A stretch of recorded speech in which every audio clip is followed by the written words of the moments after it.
Hey everybody! Today I wanted to talk to you guys about mental health and some of the stigmas and myths around mental health. We have a lifetime of experience in social services. I've always had a very keen interest in history and social sciences and the understanding of how people work. I have a degree in sociology with a minor in psychology and political science. So the combination of all of those different things, I think has really led me to becoming a coach.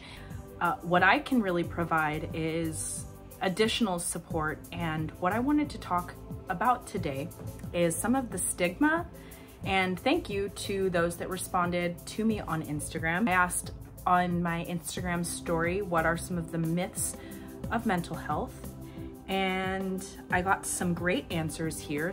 It's a combination of some of what I put together myself and then some of the feedback that I got from you. I will leave both of them here. I don't want to mess up the names, but thank you guys for contributing responses. So the first common myth or misnomer around mental health is therapy is for crazy people and I'm not crazy. I'm just gonna read through these and then we can kind of digest and kind of try to break these all apart. So the next one, I'm too busy to see a specialist or I don't have enough time. The third, mental health is not on a spectrum. There are very clear black and whites about the way that we think about it. It's either great or it's terrible, you know, there's no in between. Persons with mental illnesses are dangerous and violent. The next, mental illnesses can only happen to certain people. And then lastly, I can't share this with anybody. It's my burden to bear. So there's obviously more, and if you have any more, maybe I can make a part 2. Let me know if you have anything else that you would like to add to that list. But let's kind of go through this and break these down and really see if these make sense, if they're real, if they're not, how to kind of fight these stigmas. Yeah, let's go for it. So therapy is for crazy people and I'm not crazy. As somebody, I was diagnosed with generalized anxiety disorder in January of 2019. And for the first 27 years of my life or so, I was basically in that kind of line of thinking. I was really in the belief that mental health support was really only for when you are like over the edge, when you're in the midst of a full-blown kind of paranoid panic attack, like kind of like what you see in the movies, right? Of these people being shipped off and, you know, the body suit and all of that. And that was kind of what I thought of. Anybody that sees a therapist must be in that kind of condition. But I was never fully, you know, to the degree of being in that condition. I probably got close from time to time during my darkest moments. But even in those darkest moments, I was still convinced within my own mind that to see a therapist meant that I was acknowledging the fact that I am mentally ill or crazy, or that there's something truly seriously wrong with me, you know, in comparison to like a physical illness, because you can see a broken bone, you can see a laceration, a burn, but you can't see mental trauma. You can't see post-traumatic stress. You can't physically observe it the way that you can physical trauma. When you can't physically see something, it's really hard to acknowledge the reality of its existence. And that for me was a really big problem. And unfortunately, I waited way too long in my life to actually go and see a therapist. I also fought through some stigmas with my parents. My parents were really in the this belief system that therapy is only for crazy people and I'm not crazy, or our family's not crazy. You know, I think that my parents are two of the strongest people that I have ever met. but they were born, my mom was born in 1951 and my dad was born in 1952.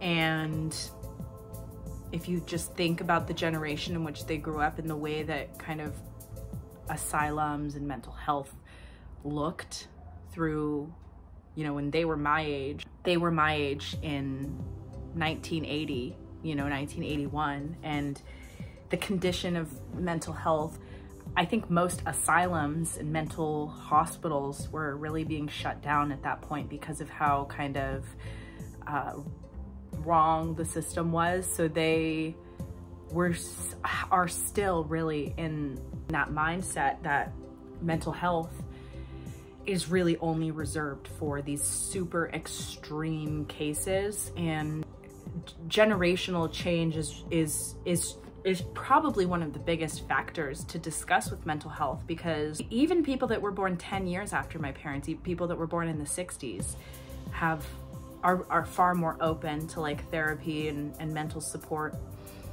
just because of the stigma that my parents kind of directly lived through in the 70s and the early 80s, in this really formative time, like when they were in their 20s and 30s. It really was the time where you buck up and you deal with it and you don't talk about your emotions, and emotions don't matter and you push it down. At that point, that was kind of what society needed, and that's how kind of we as humans evolve. And it's not about like they were wrong by any means, it's just that that was what was necessary then. But currently, right now in 2020, the way that mental health services have evolved and changed has really gotten to a point where therapists and medical professionals and coaches like myself, people out there that are really dedicating their lives to helping folks that are struggling with anxiety, depression, and other mental health issues. The state is getting to a point where mental health is not just reserved for crazy people, and the system that we have built around us with coronavirus and just the modern events with the protests and the riots and really everything that's going on, it is a lot for people to process. And in the late 80s, you know, in the 70s, and like late after Vietnam War was over, that was kind of a time of relative peace. So there wasn't as much of a kind of urgent need for mental health. The call right now is that if you're struggling, if you're going through it, if you're feeling anxious, that is completely normal. It's not just you that's going through it. And there are resources out there that can really help anybody. And I have some idea, but I want to continue to accrue more resources. And if you happen to be a mental health specialist, or you want to kind of support me in being able to kind of leverage more resources out there, please do let me know, because I am really trying to kind of build more information about how folks can get help in a not threatening way. Just like if you get a headache or if you get a broken bone, you'd go to the doctor. If you're going through a mental trauma, you'd go to see a therapist. That's the state that I want to see kind of mental health get to, where it's not even a question of I need to go and see a specialist. People don't fight it at all. They just kind of go the same way that they would go and see a doctor if they like had any sort of like physical ailment. And I realized this within my own life, like I said, as I really went through the worst of my mental health crisis, and as I finally got the help that I needed, realizing how transformative and truly helpful it really was for me in my life, having thought for so long that therapists were in bed with big pharma and that they were out to get me and that they were going to completely erase my emotions and make me like a zombie and feed me with Xanax and all of this crazy stuff, that you know, I think it really can boil back down to,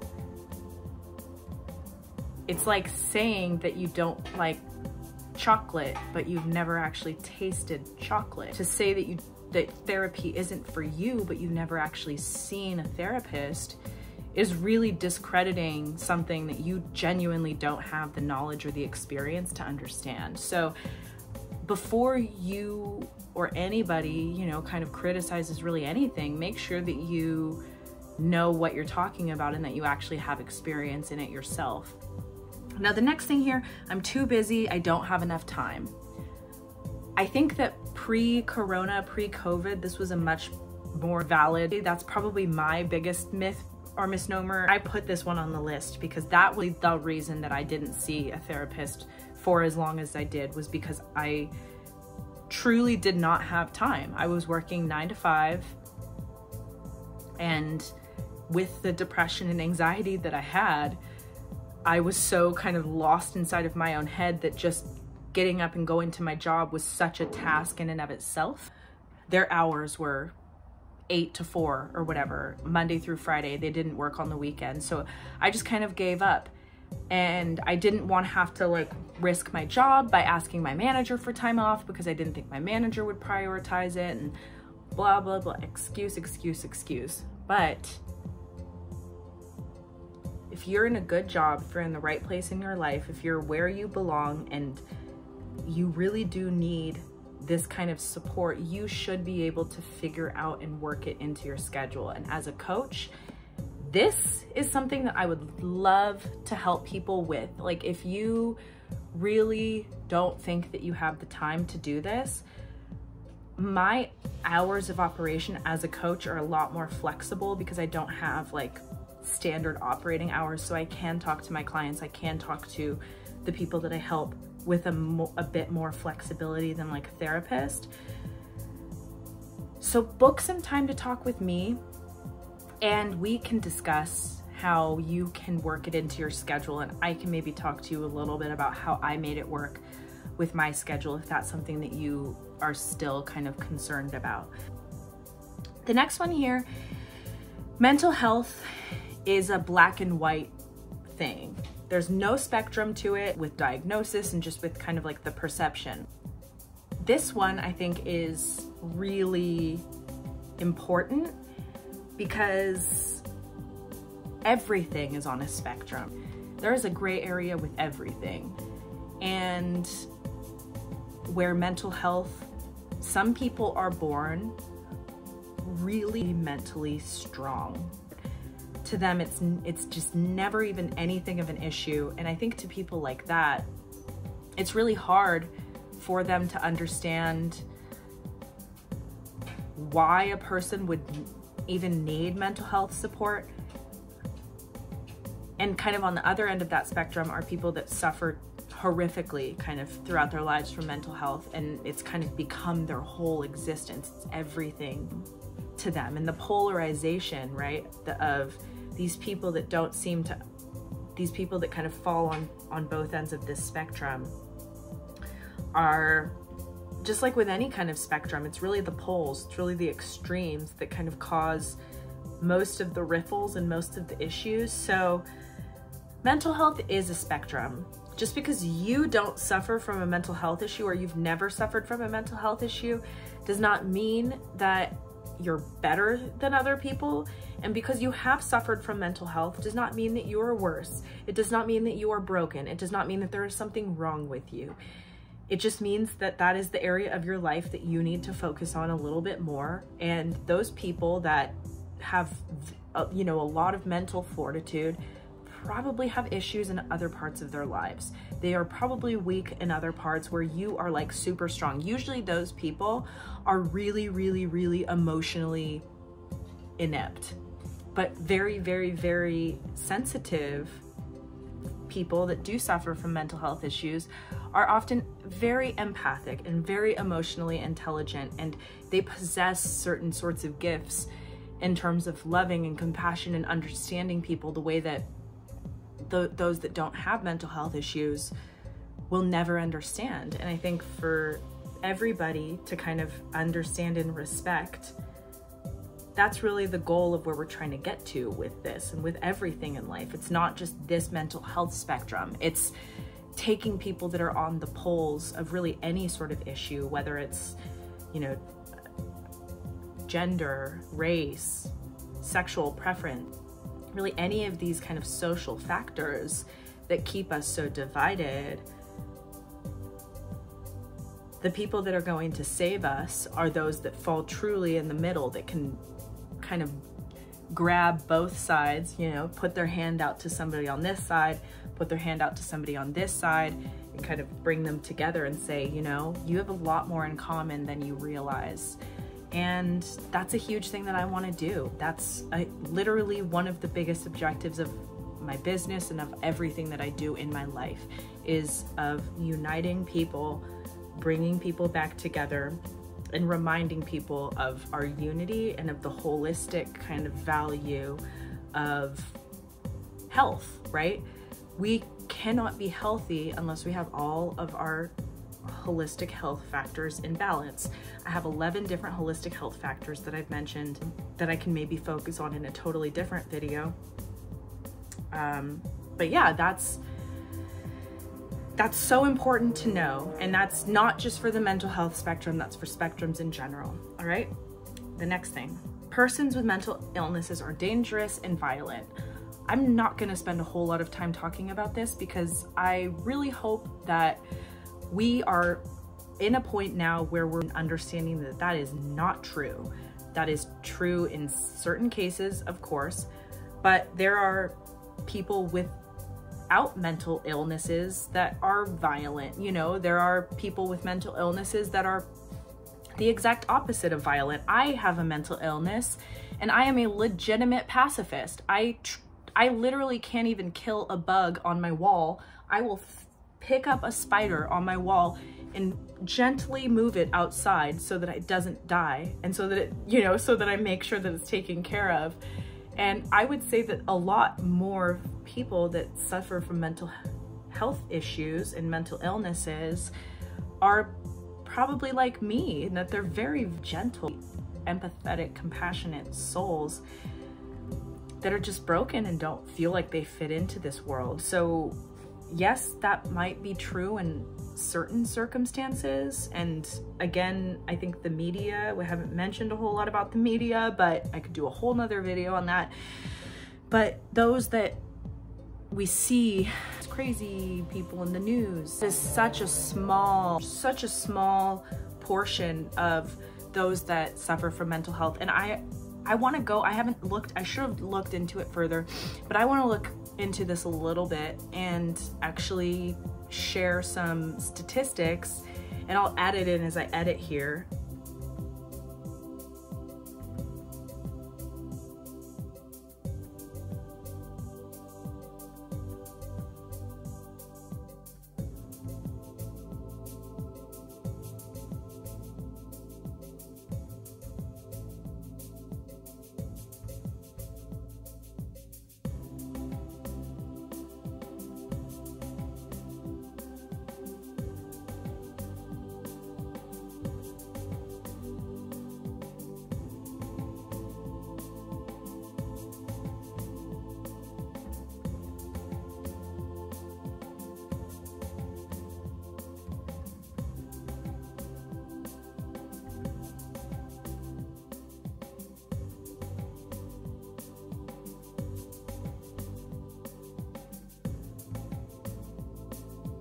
Let's move along to the next. Mental illnesses only happen to certain people. Wow. I'm so glad that somebody submitted this one to me. If you can remember from my first answer, therapy is for crazy people and I'm not crazy. I told you that that was, at least for me, the reason why I didn't seek out any sort of support for such a long time. I didn't want to consider myself mentally ill. I didn't want to put that label onto myself. So I put myself into the box of, I'm not mentally ill. I'm not the kind of person that can be mentally ill. That only happens to others that are not me. And mental illness is not a matter of genetics. It is not a matter of the way you were born. It is a matter of circumstance. Genetics certainly do play a factor, and certain people are more prone by their DNA to have anxiety, depression, other sorts of issues. But what can spawn, you know, a mental health syndrome or a mental health breakdown? And I actually posted a quote from the caterpillar from Alice in Wonderland on my page a couple of weeks ago about the, you know, the right combination of behavior can lead anybody to a breakdown. So anybody, including you, including the most stoic person that you know in your life, anybody could have a mental breakdown or a mental illness, and nobody is immune to this issue. It's just like breaking a bone. Like I said earlier, everybody can break their bone. Nobody is born with rock solid bones that literally will not break unless they're like actually some sort of superhero or something. I don't know. But we're all capable of overexhaustion, burnout that leads to mental illness. The last one that we're going to talk about here, I can't share this with anybody. It's my burden to bear. This one was also submitted, and I'm so thankful to have received this because it kind of weaves into some of what I've also been talking about. And that statement right there is what your mental illness is telling you.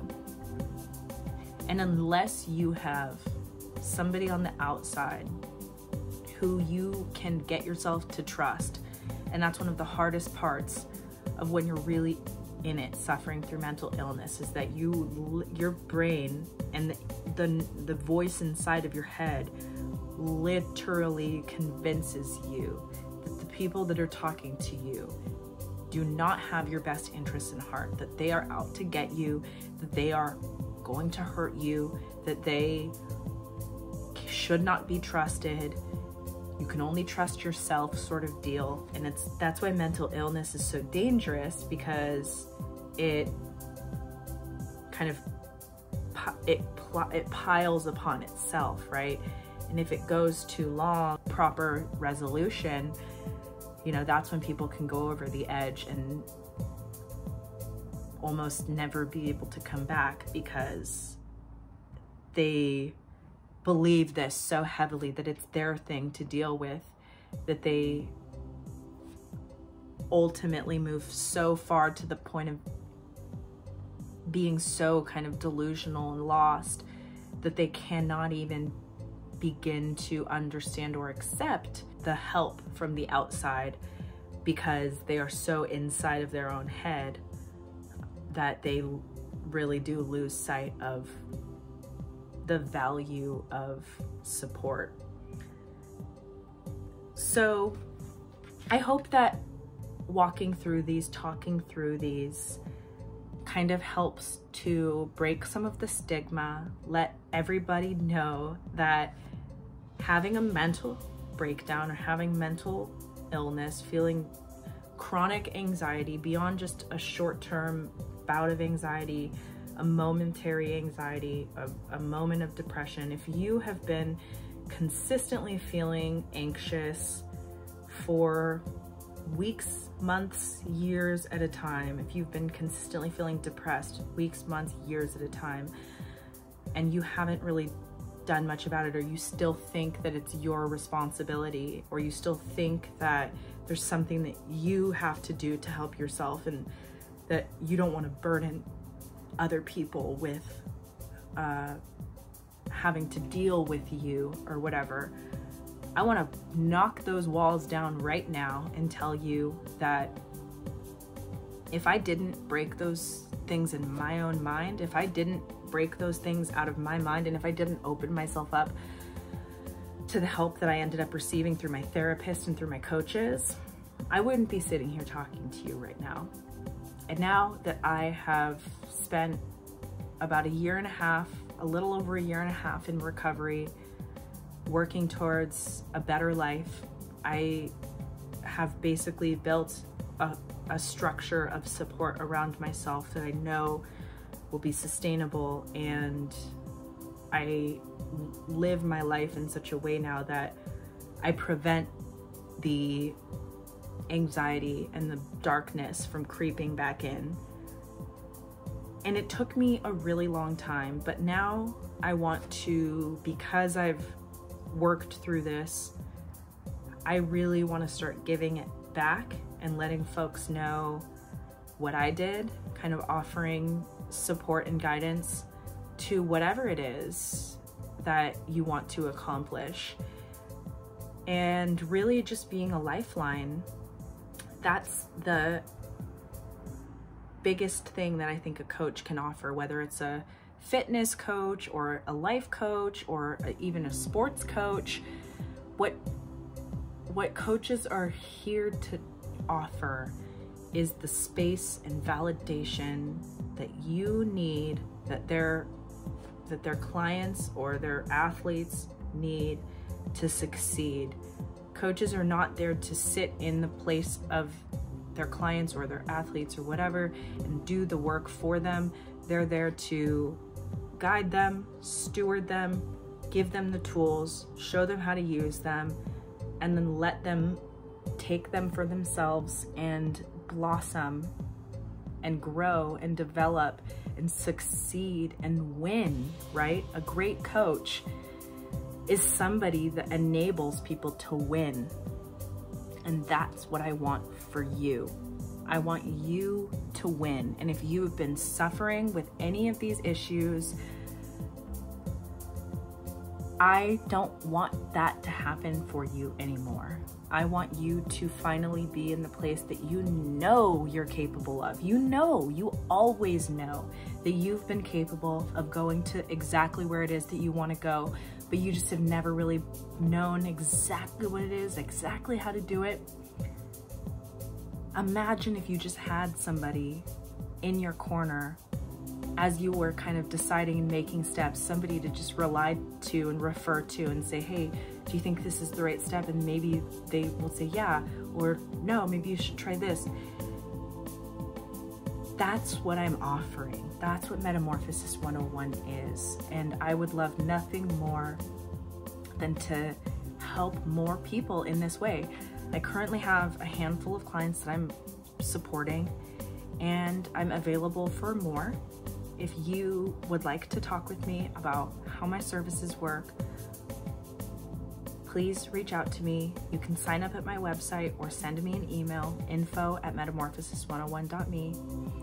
And I just want to see everybody succeed.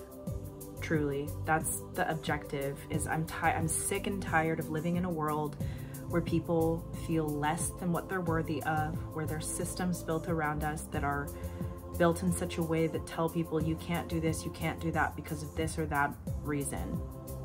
Why? I want to see people win.